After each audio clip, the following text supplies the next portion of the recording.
Selamat pagi, selamat sore, selamat malam teman-teman yang terkasih dalam Kristus semuanya. Shalom. Selamat berjumpa kembali bersama-sama dengan kami dari PDK Maria Bunda Allah. Senang sekali pada hari ini kita bisa berkumpul kembali di sini untuk bersama-sama belajar tentang iman kekatolikan kita. Dan seperti biasa saya Riana Atmajaya yang akan menjadi moderator pada acara pada hari ini yang akan ditemani oleh suami saya yang selalu setia ikut bersama-sama dengan saya, Andy Tirta. Tuhan tidak memanggil mereka-mereka yang sempurna, tapi Tuhan memanggil mereka-mereka yang mau dibentuk. Dan hidup adalah proses pembentukan diri. Dibentuk berarti kita mau terus belajar tentang apa yang Tuhan ingin kita lakukan dalam mengisi kehidupan kita. Bukan hanya sekedar kita mengikuti keinginan-keinginan kita semata. Dan menjadi dewasa terutama dalam iman adalah pilihan. Dan Tuhan ingin kita terus belajar tentang iman kita. Karena hidup adalah proses pembelajaran. Dan Tuhan bekerja lewat hal-hal kecil yang terjadi dalam kehidupan kita. Menabur kebaikan, dan semoga kita akan menuai berkat. Dan pada hari yang penuh berkat ini kembali kita kedatangan narasumber yang luar biasa, Koyanto, Ko Duyanto, Tatri Senak, dan Koyanto bersedia untuk menyediakan waktu untuk bersama-sama dengan kita pada hari ini. Dan topik hari ini adalah tentang pengharapan. Tadi kita sempat ngobrol-ngobrol sebelum acara. Banyak orang yang putus asa, banyak orang yang mulai cemas. Wah, resesi nih, gaji nggak naik-naik, semua barang naik. Tuh ya, gimana kita bakal bertahan nih? Kita udah mau tahun baru, segala macam, banyak kebutuhan, dan apa yang kita mesti lakukan? Dan satu, hanya pengharapan yang kita punya. Karena kita nggak jalani kehidupan di dunia ini sendirian, tapi kita punya Tuhan. Dan Tuhan adalah sumber pengharapan kita. Dan sebelum kita mulai acara kita pada hari ini, mari kita tundukkan kepala, kita undang kehadiran Roh Kudus untuk bersama-sama hadir di tengah-tengah kita pada acara kita pada hari ini. Dalam nama Bapa dan Putra dan Roh Kudus. Amin. Allah Bapa yang Maha Kasih, kembali kami datang menghadap Engkau Bapa, mengucap syukur kepadamu Bapa untuk kesempatan. Pada hari ini kami boleh datang menghadap Engkau bersama-sama Bapa untuk mau belajar tentang iman kami, tentang berkat, rahmat, pengharapan yang Engkau tanamkan dan berikan ke dalam hidup kami Bapa. Bapa, Engkaulah pengharapan kami. Engkaulah sukacita kami. Engkaulah sumber kehidupan kami Bapa. Dan Bapa yang Maha Kasih, kami bersyukur dan berterima kasih kepadamu Bapa untuk rahmat kehidupan, rahmat kesempatan, rahmat waktu yang masih boleh kau berikan kepada kami Bapa. Hidup begitu singkat. Dan kami seringkali terjepit dalam kekhawatiran hidup kami. Kami sering terjepit pada permasalahan kehidupan kami dan kami hanya fokus dengan hal-hal yang kami hadapi dan kami tidak bisa melihat Bapa rencana besar, rancangan besar yang Engkau rancangkan dalam hidup kami. Dan Bapa yang Maha Kasih, kami bersyukur dan berterima kasih kepadamu Bapa kalau hari ini kami boleh belajar Bapa mendengar firman-Mu, mendengar pewartaanmu yang akan dibawakan oleh Koyanto. Dan terima kasih Bapak untuk Koyanto yang kau boleh hadirkan di tengah-tengah kami. Urapi Koyanto dengan kuat kuasa Roh Kudusmu. Urapi hati, pikiran, dan lidahnya. Agar apapun yang dia boleh sharingkan kepada kami, boleh sungguh menguatkan kami Bapak. Boleh mengobarkan semangat kami. Dan boleh memberikan kepada kami harapan baru. Kalau Engkau adalah Allah yang hidup, sumber pengharapan, sumber kekuatan dalam kehidupan kami. Dan Bapa kami mau bawa Bapa hati-hati kami ke dalam hadirat-Mu. Biarlah Bapa, Kau boleh lembutkan hati kami, agar kami boleh membuka hati terhadap firman-Mu, dan firman-Mu boleh tinggal dan tumbuh, berkembang dalam hidup kami. Berkati acara kami Bapa dari awal hingga akhir. Berkati semua alat-alat elektronik yang kami pakai. Dan biarlah Engkau yang bekerja dari awal hingga akhir nanti. Semua acara kami, waktu-waktu kami persembahkan kepadamu dengan perantaraan Yesus Kristus Putramu yang tunggal, Tuhan dan pengantara kami. Amin. Dalam nama Bapa dan Putra dan Roh Kudus. Amin. Selamat datang Koyanto dan terima kasih untuk kebersamaan pada hari ini. Dan tanpa bertele-tele, berpanjang-panjang, kita udah kenalan sama Koyanto waktu Iya, betul, beberapa minggu yang lalu, dan kita akan betul. langsung masuk ke topik Koyanto tentang pengharapan. Kenapa Koyanto pilih tema pengharapan Ya. kok? Baik, ini ada hubungan dengan Rusia sudah umumkan mobilisasi parsial 300.000 tentara untuk perang di Ukraina. Dan orang melihat ini akan awal dari sebuah masalah besar yang ada di depan, dan tiba-tiba inflasi mulai naik di mana-mana, kegoncangan ekonomi di mana-mana, termasuk sampai di Indonesia. Jadi karena itu saya berpikir tema ini penting sekali supaya kita tidak punya sudut pandang yang keliru pada waktu badai sudah di depan mata. Kira-kira begitu, Iriana. Tepat banget. Banyak orang yang mulai khawatir. Mesti gimana nih? Apa yang harus kita hadapi? Apa yang harus kita prepare? Semua barang serba naik. Satu yang nggak naik, gaji nggak naik. Ya, jadi kita orang semua pada bertanya-tanya, aduh gimana nih mau survive? Aduh gimana nih kalau mikirin, mikirin dan mikirin, akhirnya kita jadi nggak bisa lari kemana-mana karena terjerat dalam kekhawatiran. Mau mau apa yang terjadi hari esok. Jadi buat saya topik yang amat sangat menarik karena kenapa? Kalau kita selalu khawatir dalam hidup, ya kita akan berjalan di tempat. Tapi kalau kita punya pengharapan, kita terus berjalan bersama-sama dengan Yesus. Bersama Yesus, lakukan perkara besar, ya kan? Amin. Jadi, apa namanya, topik yang amat sangat menarik. Silakan Koyanto untuk sharing. Baik, terima kasih Riana, teman-teman sekalian yang di Amerika, yang di Indonesia, dimanapun berada. Tadi saya ditanya, kenapa Koyanto kok selalu on fire ya? Itulah yang kenapa saya katakan ini hari saya bawa tema ini. Ini alasan kenapa saya selalu on fire. Sebab selama saya masih punya pengharapan, api saya tidak bisa dipadamkan. Tidak bisa dipadam. Jadi karena itu penting saya akan sharingkan pada hari ini buat teman-teman dimanapun berada tentang betapa pentingnya pengharapan. Sebab saya yakin setiap kita, baik yang di Zoom ini maupun yang ada di manapun ya, semua orang pasti ingin hidup bahagia. Hidup bahagia.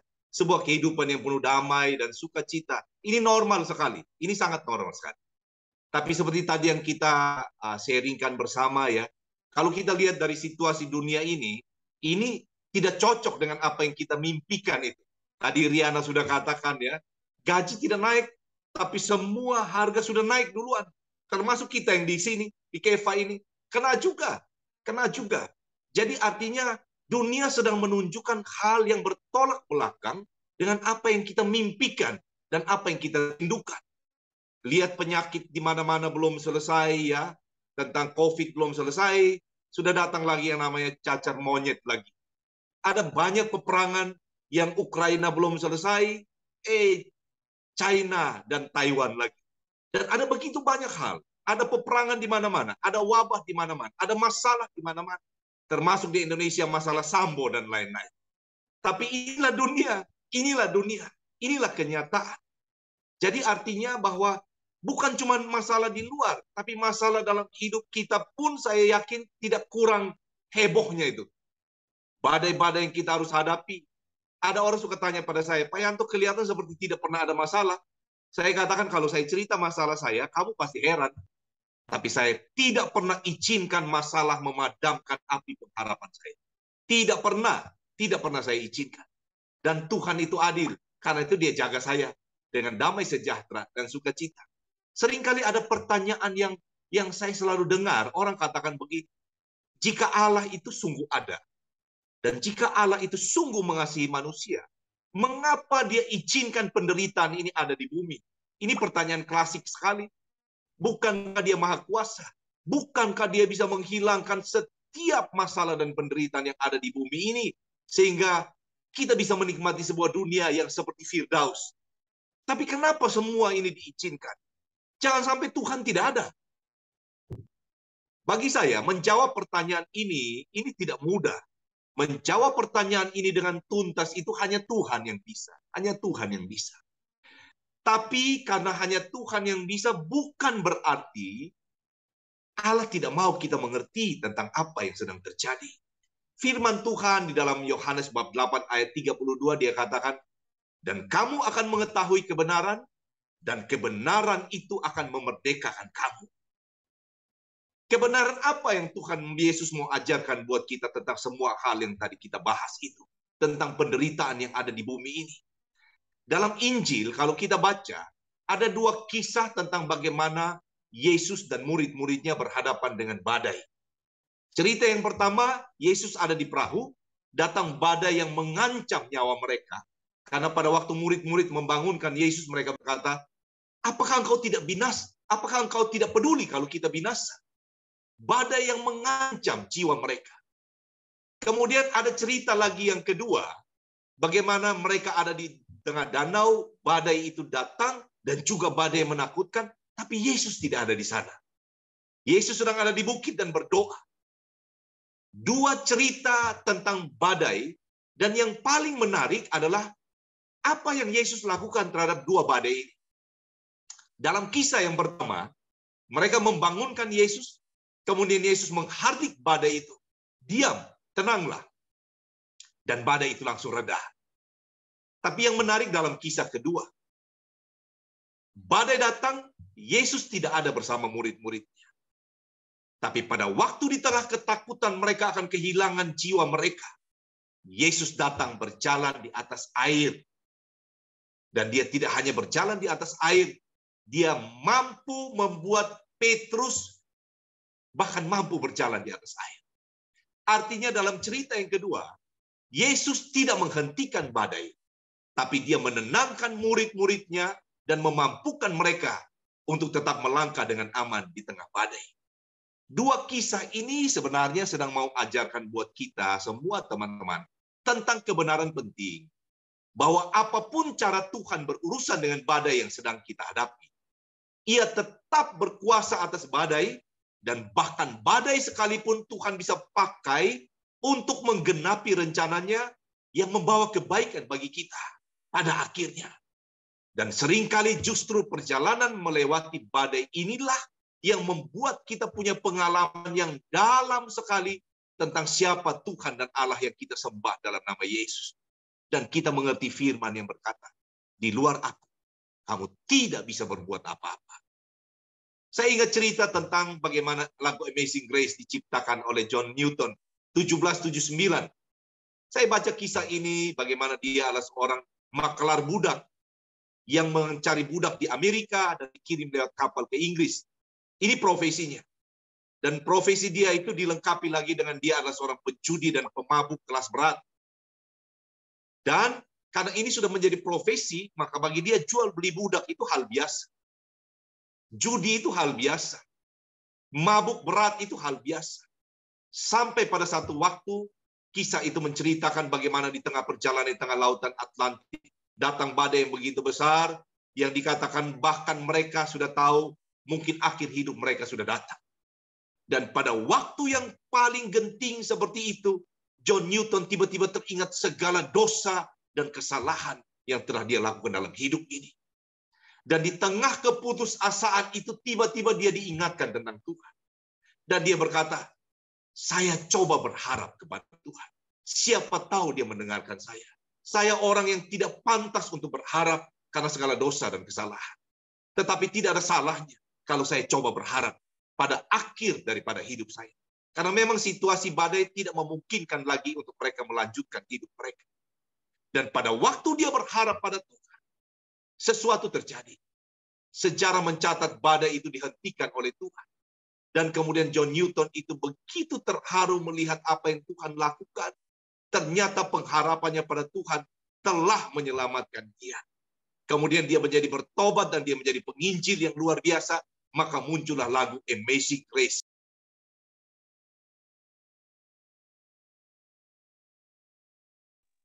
The sound dan lain lagu itu. Kisah ini bagi saya ini penting sekali. Lihat ya, bahkan pengharapan dari seseorang yang tidak pantas berharap karena dosa dan kesalahannya, itu pun Tuhan tidak pernah kecewakan dia. Apalagi kita, anak-anak Tuhan yang ada di Zoom ini, yang nonton, yang ikut dalam persekutuan doa ini. Saya ingat lagi kisah tentang bagaimana dua orang disalib bersama Yesus, yang sebelah kiri dan sebelah kanan. Yang sebelah kiri menghujat Yesus, yang sebelah kanan itu, kapan dia pernah berbuat baik dalam hidup? Tapi di akhir daripada hidupnya, dia berkata pada Yesus, jangan lupa saya kalau engkau datang sebagai raja. Sebuah pengharapan pada akhir hidupnya.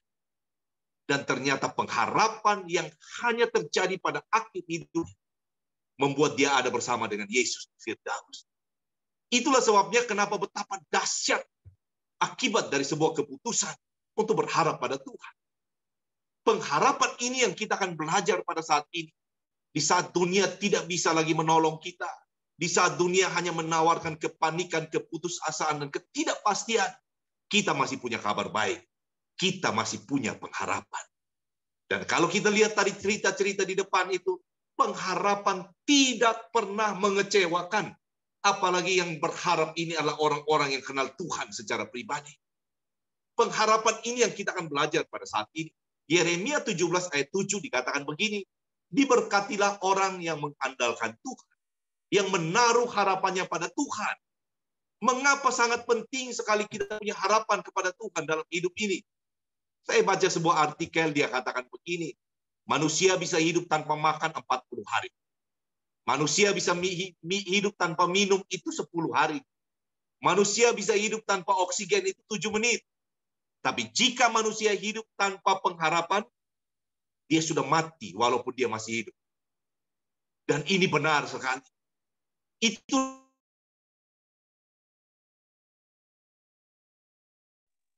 6 ayat 19. Pengharapan itu adalah sauh yang kuat dan aman bagi jiwa kita yang telah dilabuhkan sampai ke belakang tabir. Pengharapan itu adalah sebuah jangkar. Seorang nahkoda kapal, dia tahu dengan pasti yang bisa menyelamatkan kapalnya di tengah badai yang besar sedang mengamuk hanya jika dia turunkan jangkarnya. Dan jangkarnya tertancap dalam di dasar lautan. Maka badai sebesar apapun tidak akan mampu menyeret dan menghancurkan kapalnya. Itulah sebabnya semakin besar ukuran sebuah kapal, dibutuhkan jangkar yang semakin besar untuk membuat dia stabil dan tidak terseret. Begitu juga hidup kita di bumi ini. Pengharapan ini firman Tuhan katakan adalah jangkar yang kuat dan aman bagi jiwa kita. Dan saya imani ini betul-betul dalam hidup ini. Dalam menghadapi tantangan apapun, saya selalu cek nomor satu, bukan tentang berapa besar masalah yang saya sedang harus hadapi. Tapi saya cek pertama, apakah jangkar pengharapan saya sedang tertancap kuat atau tidak. Sebab banyak orang terlalu sibuk memperhatikan badai dan tidak perhatikan apakah jangkarnya sudah diturunkan atau belum. Sehingga jangan heran, begitu badai datang, dia terseret jauh sekali, bahkan badai itu bisa menghancurkan seluruh perahu kehidupannya. Kita berharap tidak kepada hal lain, sebab kita sedang berharap hanya kepada kegenapan dari janji firman Tuhan. Ini yang disebut dengan pengharapan yang tidak pernah mengecewakan, yang aman bagi jiwa kita. Saudara-saudaraku yang terkasih dalam Tuhan, jika Allah berjanji, kita harus ingat dua hal penting. Hal yang pertama adalah Allah tidak pernah berdusta. Hal yang kedua yang tidak kalah penting adalah Allah tidak pernah janjikan sesuatu yang tidak bisa kita dapatkan. Selama kita memiliki pengharapan pada Tuhan yang sangat kuat sekali, tidak ada badai kehidupan apapun, atau tantangan, atau masalah, atau apapun yang mampu menggoyahkan iman dan jiwa kita. Kita tidak akan takut, sebab kita tahu kepada siapa kita percaya. Semakin dekat seseorang kepada Tuhannya, maka akan semakin besar juga pengharapannya. Jika Anda dan saya hanya hidup kita hanya mengharapkan sebuah kehidupan yang biasa-biasa saja, ingat ini teman-teman. Jika kita hanya mimpi hidup yang biasa-biasa saja, jangkar kecil sudah cukuplah. Jangkar kecil sudah cukuplah. Tapi jika Anda dan saya mau seperti Iriana dan teman-teman di Amerika, atau seperti saya tidak mau hidup saya biasa-biasa saja. Saya mau hidup saya yang satu kali ini luar biasa di tangan Tuhan. Dan kalau saya memimpikan sebuah hidup yang luar biasa, yang Tuhan percayakan perkara besar, saya harus pastikan jangkar saya harus makin besar. Itulah sebabnya saya tahu badai ini pasti datang, teman-teman. Dengar baik-baik. Kalau ada yang belum berhadapan dengan badai, saya kasih ingat, badai pasti datang. Hanya masalah waktu saja. Hanya masalah waktu saja. Sebab saya juga alami badai-badai seperti ini. Jika kita baca kisah para pahlawan Injil, pahlawan iman dalam Alkitab itu, tentang bagaimana Daud, Abraham, Yusuf, Musa, itu tidak ada satupun yang luput yang namanya badai hidup. Tapi mereka punya jangkar pengharapan yang luar biasa kuatnya. Maka Tuhan percayakan hal-hal besar bagi mereka. Anda dan saya sedang Tuhan perhatikan. Seberapa besar pengharapan kita kepadanya. Semakin besar pengharapan kita kepadanya, Tuhan akan percayakan hal-hal besar dalam hidup ini. Itulah sebabnya, teman-teman ingat baik-baik. Karena begitu penting pengharapan ini, iblis kerja 24 jam untuk bagaimana caranya dia merampas pengharapan kita dan menggantikan. Anda tahu apa yang dia gantikan? Dia akan menggantikan dengan kepahitan, dengan ketakutan, dengan kekhawatiran, dan dengan keputusasaan. Jika kita kehilangan pengharapan kita, kita pasti hanyut terbawa arus dan ujungnya adalah kehancuran. Ini tandanya. Jika masalah kecil-kecil saja dalam hidup ini sudah bisa membuat seseorang menjadi begitu takut dan khawatir. Emosi yang tidak terkendali. Ini tanda yang paling jelas, jangkarnya sudah putus lama sekali. Dan dia sudah terseret arus jauh sekali. Ini tandanya. Itulah sebabnya arena penting yang iblis selalu manfaatkan untuk memasukkan dustanya yang bisa merampas pengharapan kita adalah saat kita berhadapan dengan badai hidup. Adalah pada saat kita berhadapan dengan penderitaan dan tantangan. Apalagi kalau masalah dan penderitaan itu datangnya tidak satu. Tapi dia datang rombongan. Yang satu belum selesai, yang satu sudah datang lagi. Yang ini belum selesai, yang sana sudah datang. Masalah rombongan ini paling rawan untuk merampas seluruh pengharapan yang ada pada kita. Pada saat seseorang menghadapi penderitaan yang panjang, iblis akan membujuk orang itu untuk mulai meragukan kasih Allah. Dan jangan sampai Tuhan ada atau tidak. Coba kita perhatikan baik-baik keadaan ini. Ini penting sekali. Jika seseorang sungguh mengenal kebenaran firman Tuhan dan menjadikan pengharapan sebagai jangkar perlindungannya, maka pada saat badai itu datang dalam hidup, ini akan terjadi. Roma bab 5 ayat 3 sampai 5. Dikatakan begini, dan bukan hanya itu saja. Kita malah bermegah juga dalam kesengsaraan kita, karena kita tahu bahwa kesengsaraan itu menimbulkan ketekunan. Dan ketekunan menimbulkan tahan uji. Dan tahan uji menimbulkan pengharapan. Dan pengharapan tidak mengecewakan, karena kasih Allah telah dicurahkan di dalam hati kita oleh Roh Kudus yang telah dikaruniakan kepada kita. Firman tadi ini berkata begini, bagi orang-orang yang punya pengharapan di dalam Tuhan, pada waktu penderitaan datang, penderitaan itu menimbulkan ketekunan, ketekunan menimbulkan tahan uji, dan ujungnya tahan uji menimbulkan pengharapan. Dan pengharapan itu membuat Allah campur tangan di dalam seluruh hidup kita. Sebab pengharapan itu tidak pernah mengecewakan. Ini kalau orang punya jangkar pengharapan. Sekarang saya mau tunjukkan kalau orang tidak punya jangkar pengharapan. Apa yang terjadi? Jika seseorang tidak mengenal kebenaran firman Tuhan dan tidak memiliki pengharapan sebagai jangkar hidupnya, jika badai datang, ini yang terjadi. Penderitaan menimbulkan kekecewaan. Kekecewaan menimbulkan kepahitan. Kepahitan menimbulkan putus asa, dan putus asa menyebabkan seseorang bisa berpikir untuk mengakhiri hidupnya. Yohanes bab 10 ayat 10a dikatakan begini, pencuri datang hanya untuk mencuri dan membunuh dan membinasakan. Inilah kenapa saya baca di berita beberapa hari yang lalu, ada seorang artis Korea berumur 27 tahun, namanya Yo Ju Eun. Umur 27 tahun. Semua dia punya. Semua dia punya. Kecantikan dia punya. Kekayaan dia punya. Popularitas dia punya. Follower apalagi. Tapi dia telah kehilangan satu hal penting dalam hidup, yaitu pengharapannya. Dan berita itu mengatakan dia mati bunuh diri beberapa hari yang lalu. Jika kita paham tentang akibat dari kehilangan pengharapan, saya percaya kita tidak akan main-main menjaga hati kita yang penuh dengan pengharapan. Ini adalah kebenaran penting supaya kita bisa melawan dusta iblis pada waktu penderitaan itu datang.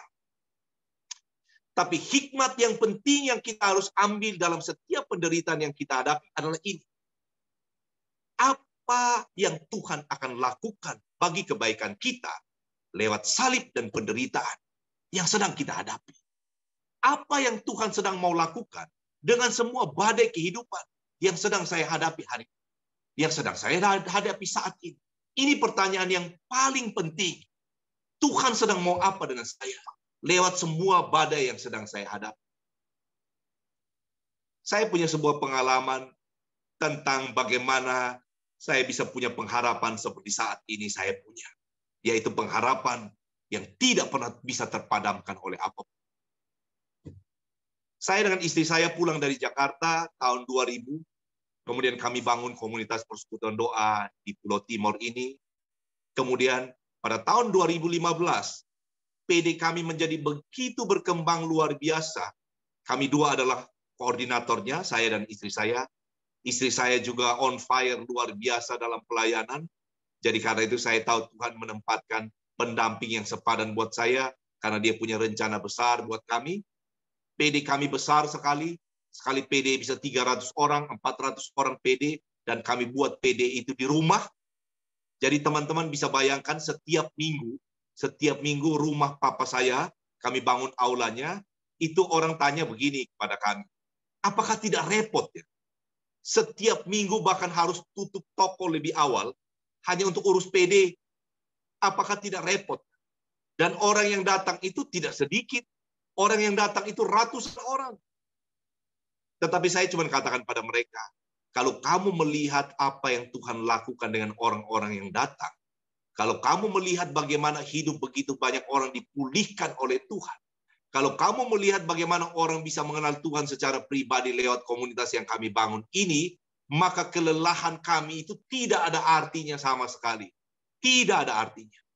Pada tahun 2015, pada waktu kami sedang on fire dalam pelayanan, tiba-tiba istri saya yang terkasih jatuh sakit. Pada awalnya kami berpikir sakit ini sakit yang biasa-biasa saja. Paling beberapa hari sembuh. Tapi ternyata sakit ini bukan sakit yang sederhana. Dari hari ke hari tidak sembuh.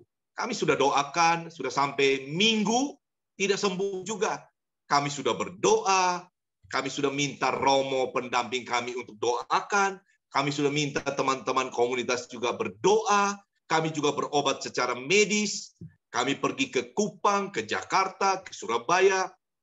Bahkan pada waktu dia sudah naik ke bulan, tidak sembuh juga. Kami sampai pergi ke Malaysia, kami pergi ke Singapura, kami cari pengobatan secara medis. Kami sudah berpuasa, semua jurus rohani kami sudah lakukan. Sudah lakukan. Tapi keadaan istri saya itu bukan makin membaik. Dia seperti makin memburuk. Sudah akhirnya sakitnya istri saya sudah sampai tahun. Sudah sampai tahun. Dan dia tidak berdaya sama sekali. Dia tidak bisa kerja lagi sama sekali.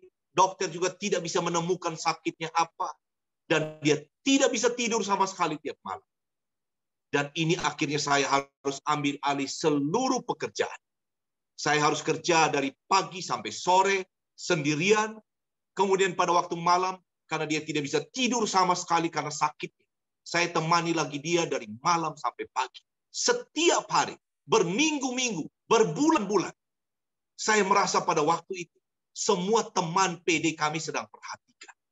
Apa yang akan terjadi dengan orang-orang yang mengandalkan Tuhan, hanya mengandalkan Tuhan. Apa yang akan terjadi? Tapi saya tetap pelayanan. Saya tetap bawa firman. Kalau bagian saya akan katakan pada waktu memberitakan firman, jangan takut. Tuhan masih ada. Bapa mana akan memberikan batu kalau anaknya minta roti? Bapa mana akan memberikan ular kalau anaknya minta ikan? Tapi waktu saya pulang ke rumah, saya lihat istri saya terbaring tidak berdaya.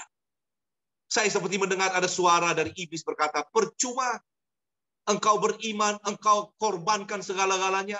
Lihat apa yang terjadi dengan istri. Dan saya tahu waktu itu sudah 1 tahun 7 bulan, saya ingat sekali. Yang setiap malam kami dalam pergumulan berat sekali. Sampai saya ingat satu malam, jam 2 tengah malam, saya begitu kasihan melihat istri saya. Saya rasanya tidak mampu menolong dia apapun. Saya doakan dia, tapi saya rasanya tidak bisa ambil sedikit bagian dari penderitaannya. Saya ingat sekali pada waktu itu jam 2 tengah malam, saya lihat dia begitu menderita. Saya suruh dia duduk, saya berkata, lihat saya. Saya katakan, 17 tahun yang lalu, di hadapan Tuhan, kita dua berjanji. Saya berjanji menjadi suami, apapun yang terjadi dalam keadaan susah maupun senang, dalam keadaan sehat maupun sakit. Saya mau katakan kepada engkau, saya suamimu, tetap ada di sampingmu. Saya berdiri bersama engkau. Kita akan berdiri di hadapan Tuhan. Kita akan menanti Tuhan. Kita akan berharap pada Tuhan sampai Tuhan mendengarkan kita. Apapun yang terjadi. Istri saya menangis pada saat itu. Dan saya berkata pada dia, mari kita berdoa. Saya pegang tangannya dan saya berkata, Tuhan, sudah lebih dari 1 tahun. Kami berharap pada Tuhan. Tapi sejak sekian tahun yang lalu kami putuskan untuk mengikut jalan Tuhan. Kami tidak ada jalan pulang lagi ke dunia ini. Apapun yang terjadi dengan kami berdua, kami tetap akan berdiri di hadapan-Mu Tuhan, sampai Engkau mendengarkan kami. Bahkan kalau sampai tubuh kami harus hancur sekalipun, kami tidak akan mundur dari Engkau. Kemudian kami berdua memuji dan menyembah Tuhan dalam keadaan penderitaan yang luar biasa. Saya katakan pada dia, Tuhan masih ada. Kita tidak tahu bagaimana Tuhan menyelesaikan ini. Tapi jaga baik-baik pengharapan kita. Sudah lebih dari 1 tahun. Dan ingat baik-baik, kekuatan kita cukup kalau kita punya pengharapan yang cukup. Setelah itu saya ingat, beberapa hari kemudian, istri saya berkata, dia mau pergi berobat lagi ke Surabaya. Saya katakan, lakukan saja. Kemudian sampai di Surabaya, dia bertemu dengan seorang dokter spesialis yang berkata begini, penyakit istri saya ini ada obatnya. Tapi obatnya itu yang pertama mahal sekali, karena dia seperti obat untuk kemoterapi. Sehingga efek sampingnya lah rambut ini akan gugur dan lain-lain. Istri saya bertanya pada saya, apa yang kita harus lakukan? Saya katakan pada dia, kalau memang ini jalan Tuhan, lakukan saja. Kemudian istri saya bilang ke dokter itu, kami ambil keputusan untuk lakukan pengobatan itu. Karena obat itu harus diinfus. 1 paket sekian ratus juta kalau saya ingat harganya pada waktu itu. Kemudian, karena kami sudah putuskan, dokter itu mencari obat. Dia cari 1 Surabaya, obat itu kosong.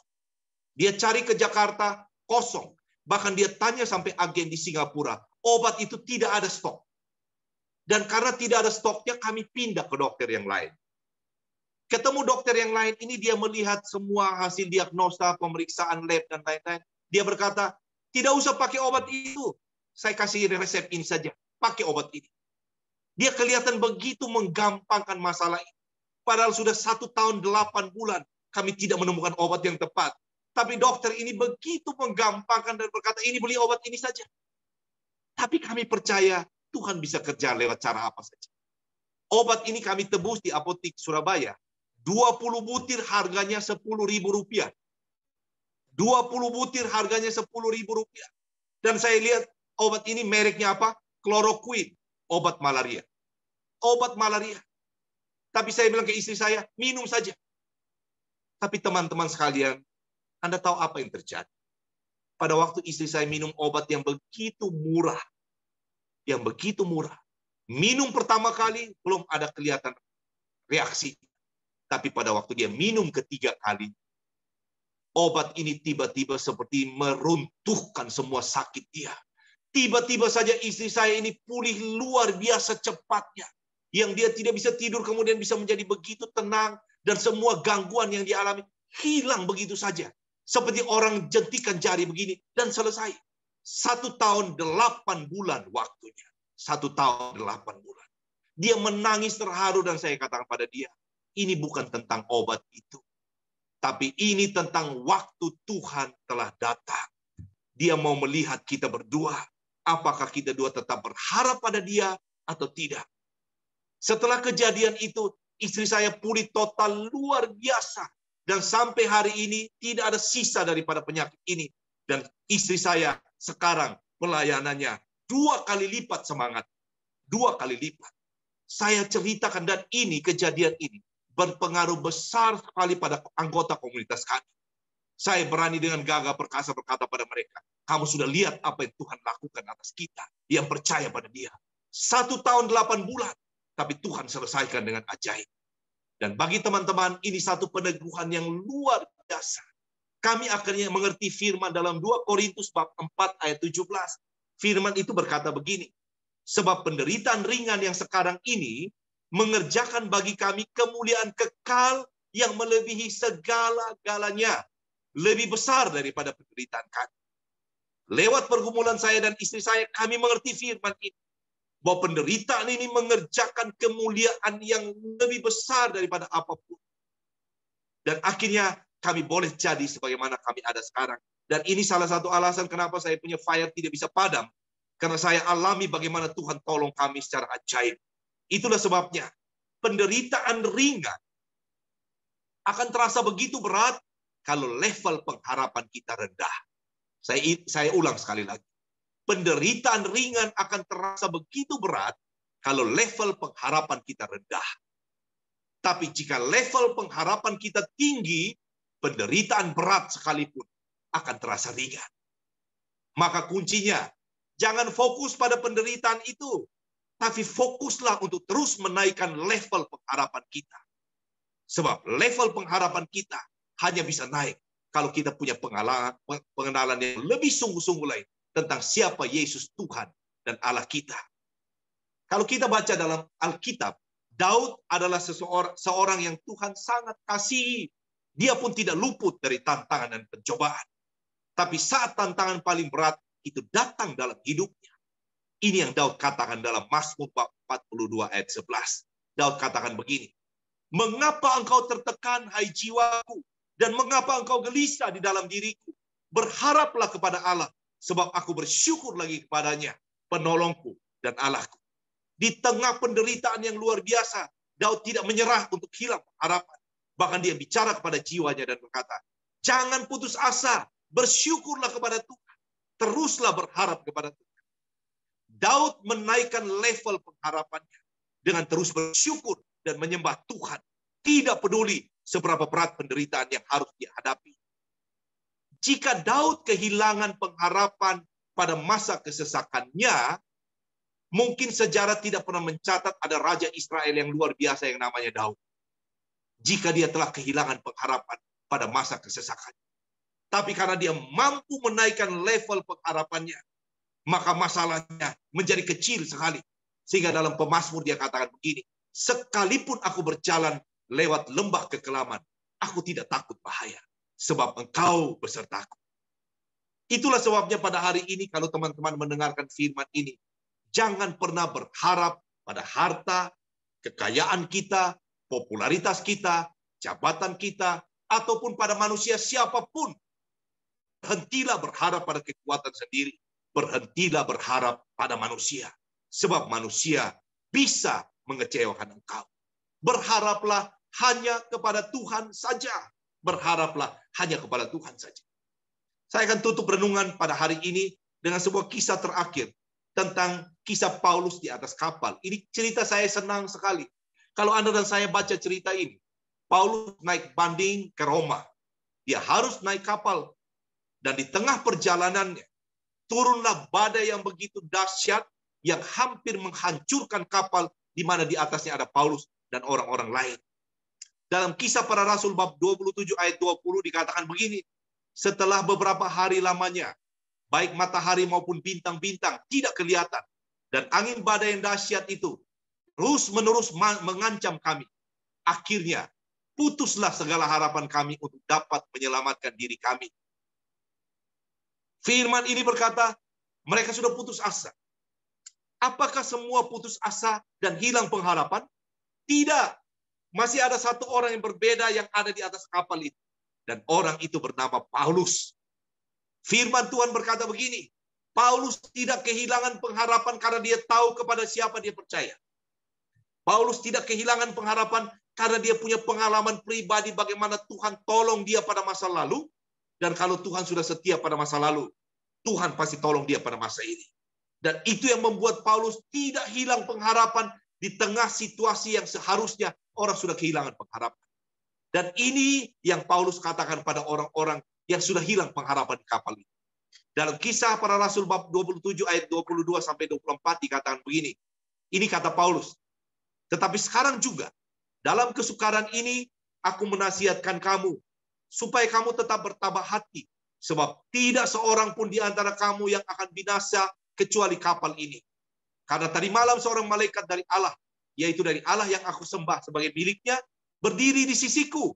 Dan ia berkata, jangan takut Paulus, engkau harus menghadap Kaisar. Dan sesungguhnya oleh karunia Allah, maka semua orang yang ada bersama-sama dengan engkau di kapal ini akan selamat karena engkau.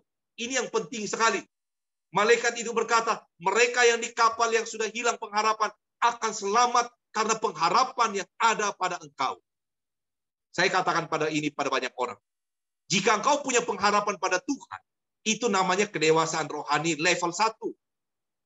Tapi jika karena pengharapanmu engkau menyelamatkan orang dan engkau menjadi jawaban bagi pengharapan orang lain, itu namanya kedewasaan rohani level 2. Paulus ini adalah orang yang mau tunjukkan bagi Anda dan saya. Jangan berhenti di pengharapan level 1. Engkau berharap, Tuhan jawab pengharapan. Tapi masuklah pada pengharapan level 2. Apa itu? Engkau dipakai Tuhan untuk menjadi jawaban bagi orang yang sedang berharap pada Tuhan. Engkau Tuhan taruh menjadi orang-orang yang mengangkat orang lain.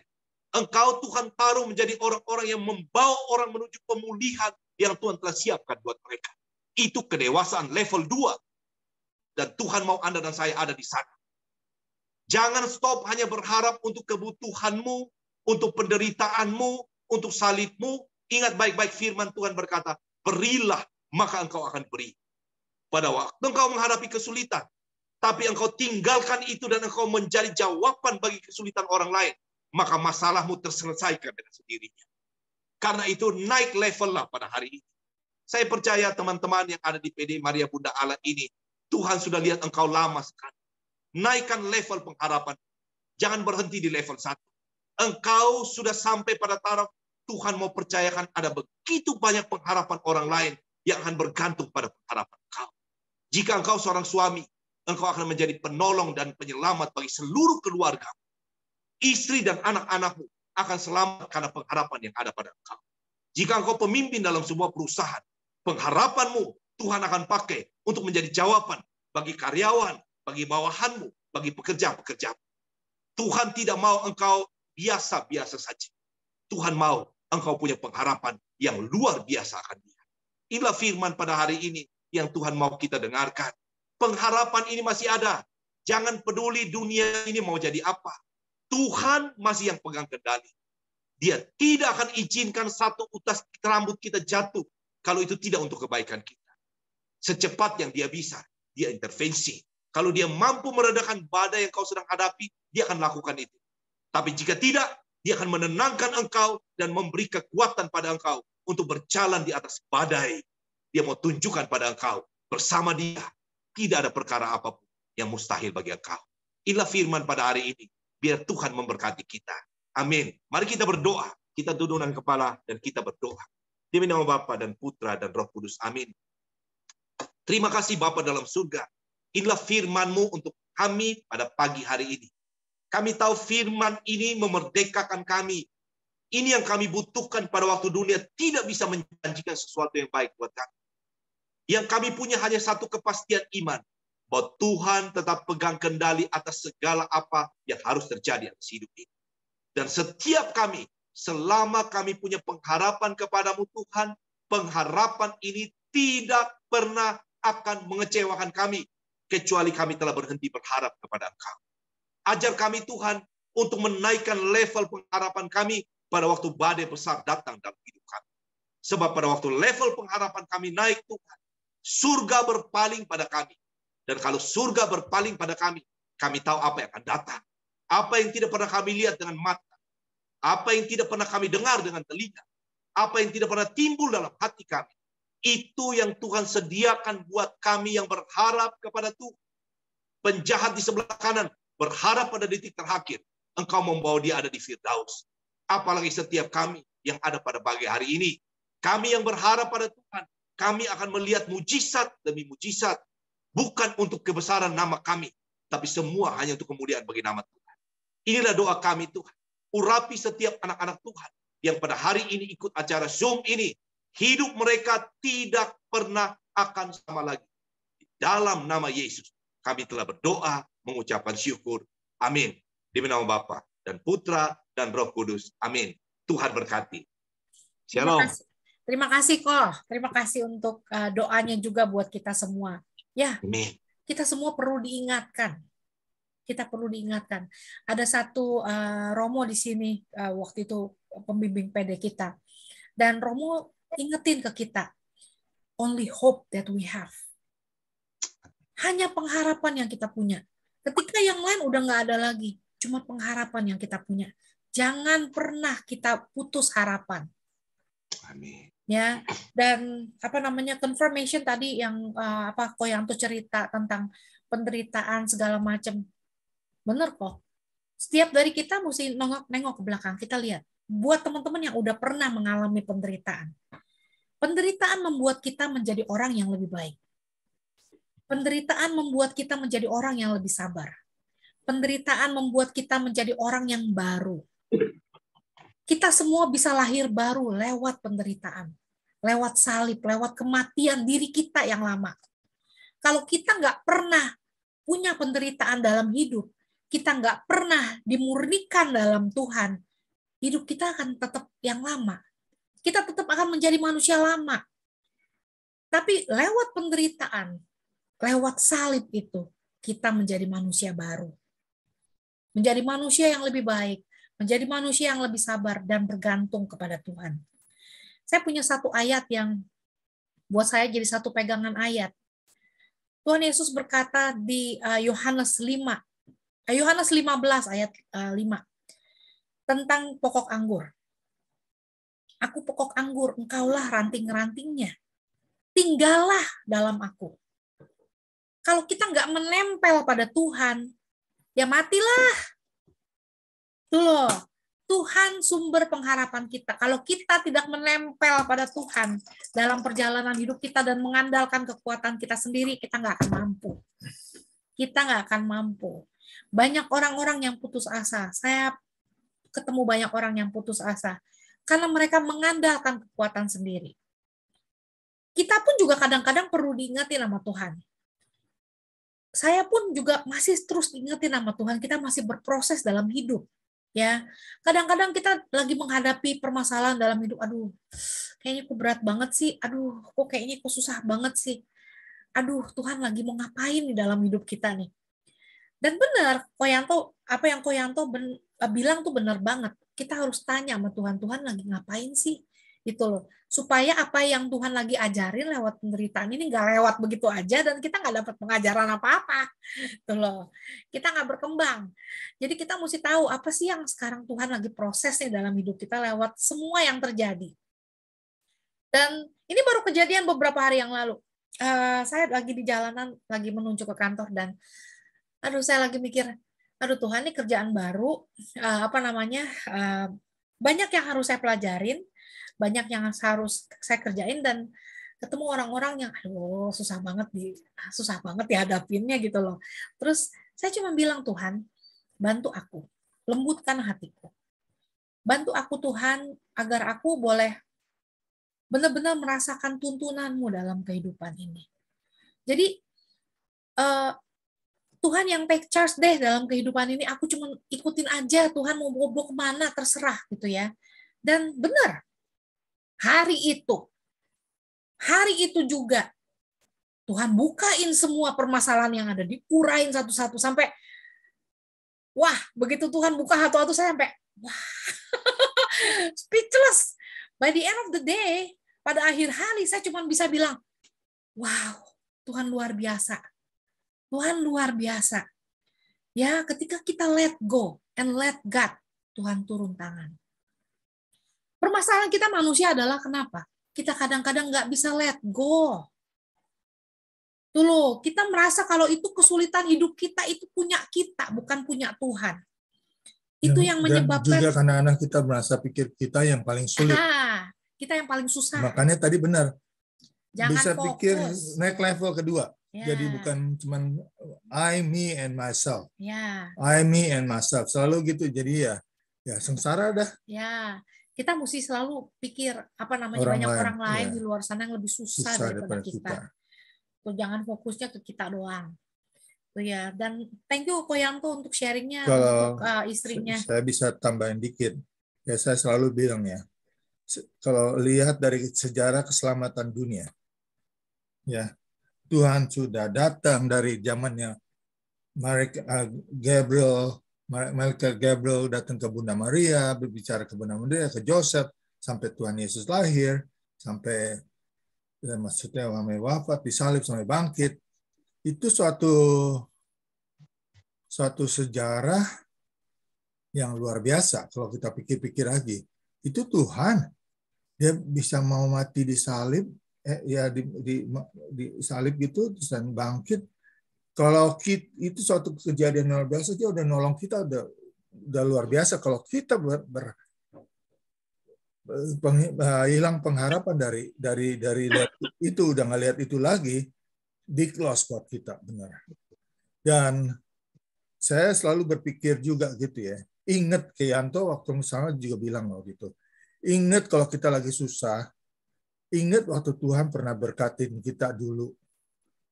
Pasti ada sesuatu yang kita pernah, bukan sesuatu, banyak kali. Ya, ingat, jangan lupa kalau Tuhan itu pernah berkati. Tuhan itu ada sebenarnya. Gitu. Jadi jangan lupa gitu. Kalau masalah kita selalu suka ya mungkin kedosaan manusia atau gimana ya. Karena kita ikut ke gereja juga iya, berdoa juga iya, tapi begitu ikutan PA juga iya, segala macam ikut-ikut, tapi begitu masalah ini kita udah lupa masalahnya. Itu yang mesti kita terapkan di hari-hari, kehidupan sehari-hari. Nggak gampang memang, teman. Apa sih yang gampang dalam hidup, ya kan? Jadi ya mesti benar kata Yanto, naik kelas. Naik kelas. Ya, semua butuh proses. Iya, mesti butuh proses, semua of course proses. Ya. Semua juga. Dan kita semua manusia berproses dalam hidup. Ya, dan pentingnya kita bersekutu, pentingnya kita saling belajar, terus belajar, karena kita terus harus diingatkan, kita manusia yang lemah dan penuh dengan kedagingan gitu loh ya. Kalau misalnya kita nggak terus diingatkan ya kita lupa. Makanya kenapa banyak orang yang selalu mau datang haus dan lapar mau belajar, haus dan lapar mau dikuatkan. Karena kenapa? Kita butuh kekuatan dari satu sama lain. Kalau kita nggak saling memberi kekuatan satu sama lain, yang ada nanti kita bisa hanyut, tuh loh. Dan kita akan jatuh. Ya, jadi fungsinya kita berkumpul di sini adalah saling mengingatkan satu sama lain kalau Tuhan kita luar biasa, Tuhan kita hidup dan nyata. Ya, jadi saya juga mau membuka untuk teman-teman, ada yang mau bertanya sama Ko Yanto tentang topik hari ini, silakan untuk angkat tangan atau silakan di-unmute. Silakan, saya buka untuk 1-2 pertanyaan. Siapa yang mau bertanya topik hari ini? Silakan, atau yang mau sharing? Ada yang mau sharing atau yang mau bertanya?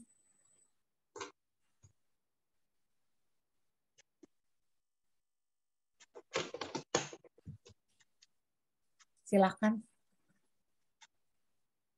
Kalau nggak ada yang mau bertanya, saya mau tanya. Mau bertanya, silakan. Iya, Ko Yanto, itu kesaksian yang luar biasa. Saya sampai nangis. 1 tahun 8 bulan. 1 tahun 8 bulan. Itu bukan hal yang gampang sama sekali. Pertanyaan saya, apa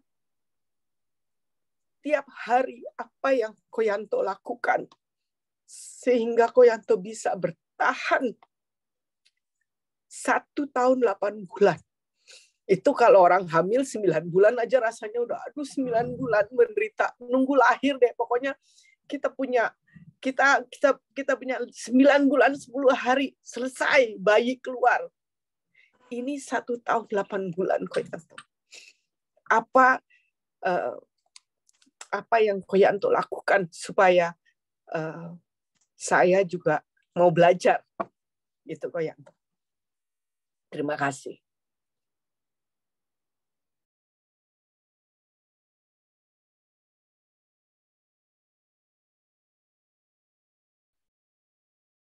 Ini kelihatannya Yanto hilang. ya enggak apa namanya mungkin salurannya ada masalah.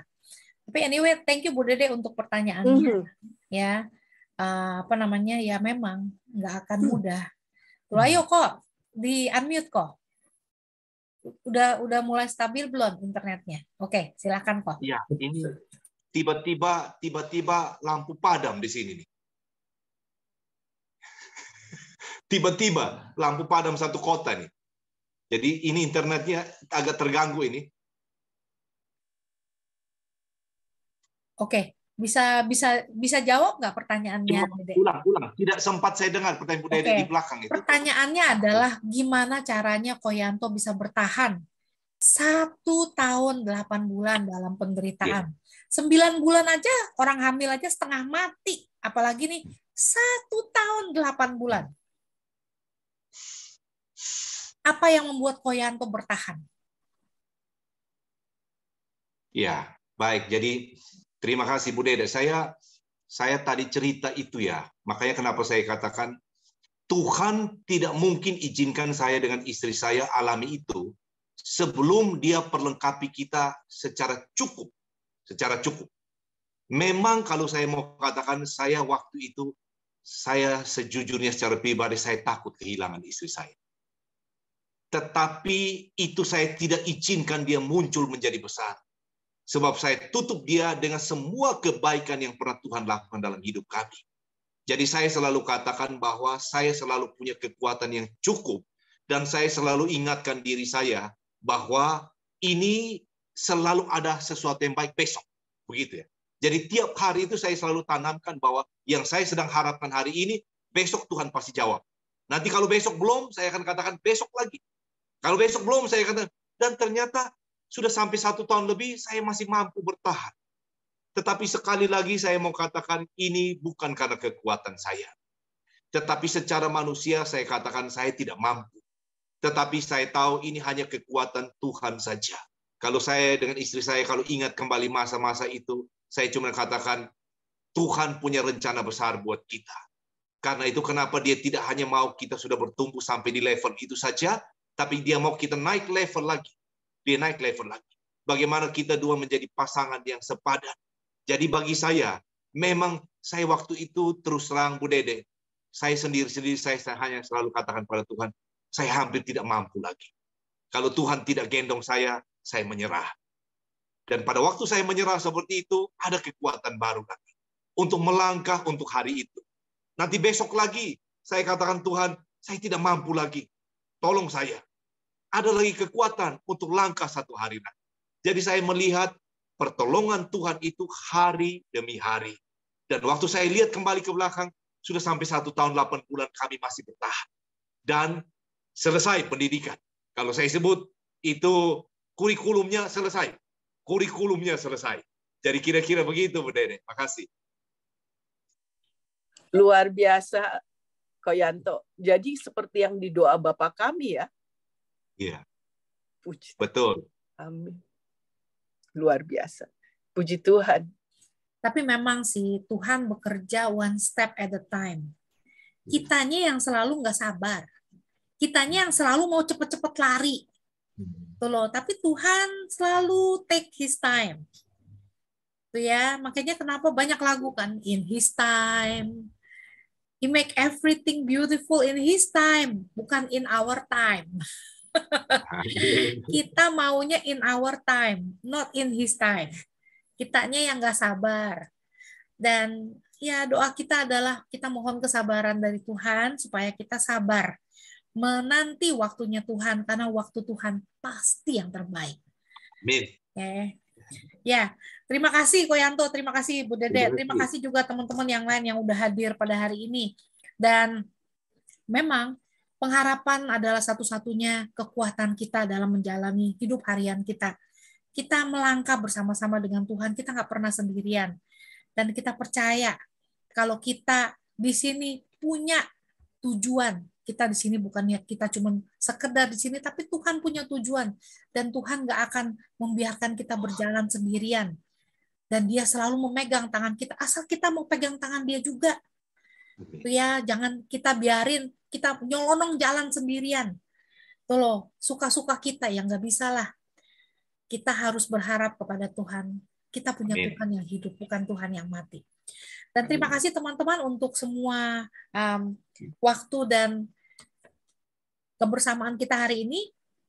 Dan seperti biasa, kita akan membuka kesempatan untuk teman-teman yang mau memberikan persembahan kasih untuk Koyanto, untuk ministry Koyanto. Dan terima kasih kok, semua hasil dari persembahan kasih Koyanto persembahkan untuk PD-nya Koyanto, untuk perkembangan PD-nya di sana, bukan untuk pribadi.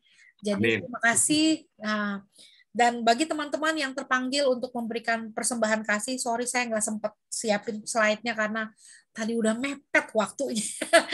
Dan bagi teman-teman bagi teman-teman yang terpanggil untuk memberikan persembahan kasih, buat yang di Amerika boleh tolong di sel ke saya, Riana Atmajaya, 650-580-3488. Tolong di sel ke saya, nanti bilangin untuk acaranya Duyanto. Dan bagi teman-teman yang di Indonesia, boleh tolong dikirimkan ke BCA cabang Semarang atas nama Yosi Santoso, account number 1822222-077. Saya ulang, 18, 2-nya 5 kali, 077. Dan 100% dari semua yang kita peroleh dari teman-teman, kita akan persembahkan untuk PD asuhan dari Koyanto dan istri. Terima kasih banyak teman-teman. Dan bagi teman-teman yang sudah menonton video-video kita punya lebih dari 60 video saat ini yang kita sudah upload di PDK Maria Bunda Allah channel kita.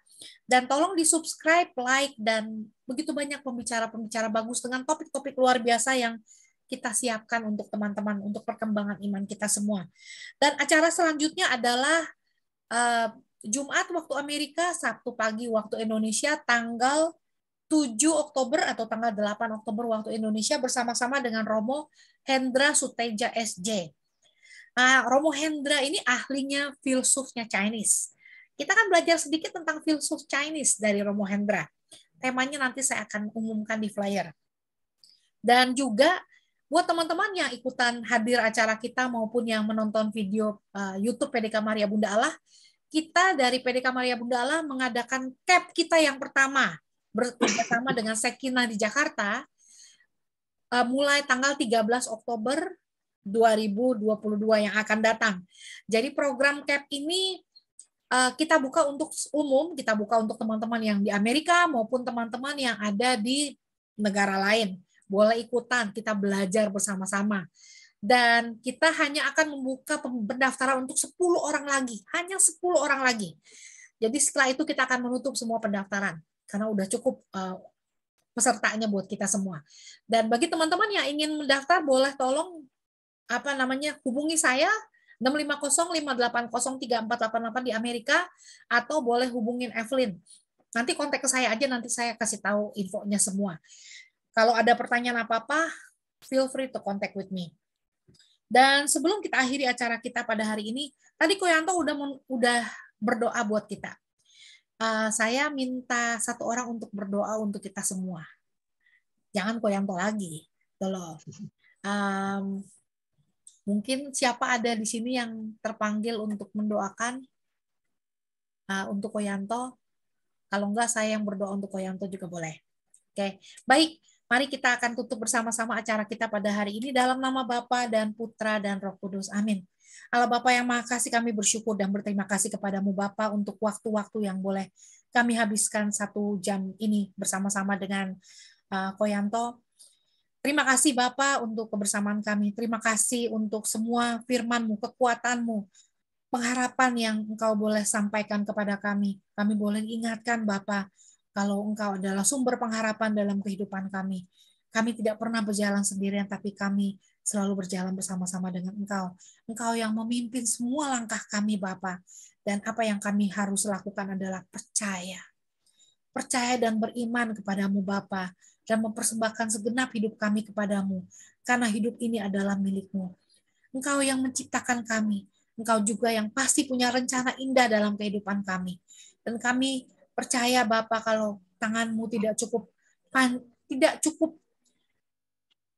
kurang panjang Bapa untuk menolong kami. Telinga-Mu tidak kurang tajam untuk mendengar suara kami Bapa. Dan pertolongan-Mu selalu datang tepat pada waktunya. Dan Bapa yang makasih, kami mohon berkat-Mu, rahmat-Mu untuk Koyanto, untuk ministrinya, untuk istri dan keluarganya Bapa. Biarlah Bapa Kau boleh urapi Koyanto dan keluarga dengan kuat kuasa Roh Kudus-Mu. Berkati dan urapi mereka. Urapi semua pelayanan yang Koyanto lakukan dimanapun Engkau percayakan dia. Biarlah dia boleh menjadi berkat-Mu untuk banyak orang. Boleh Kau pakai lebih lagi Bapa untuk mewartakan cinta, kasih, dan pengharapan kepada banyak orang yang saat ini sedang putus asa. Terima kasih Bapa, dan kami mohon berkat-Mu untuk kami semua yang hadir di sini. Biarlah Roh Kudus-Mu boleh terus membimbing kami, memimpin perjalanan kehidupan kami dari saat ini ke depan dalam menjalani hidup harian kami. Doa yang jauh dari sempurna ini kami panjatkan kepadamu Bapa dengan perantaraan Yesus Kristus Putra-Mu yang tunggal, Tuhan dan pengantara kami. Amin. Kemuliaan kepada Bapa dan Putra dan Roh Kudus, seperti pada permulaan, sekarang, selalu, dan sepanjang segala abad. Amin. Bapa dan Putra dan Roh Kudus. Amin. Terima kasih teman-teman. Terima kasih Koyanto untuk semuanya. Terima kasih untuk kebersamaan kita. Sampai berjumpa di acara kita lain kali. Yang lain kali. Ya, next time kita undang lagi kok untuk bersama-sama dengan kita. Ya. Oke. Tuhan memberkati. Tuhan berkati. Terima kasih semuanya. Terima kasih. Tuhan memberkati. Amin. Have a good weekend semua. Thank you semuanya. Bye-bye. Bye.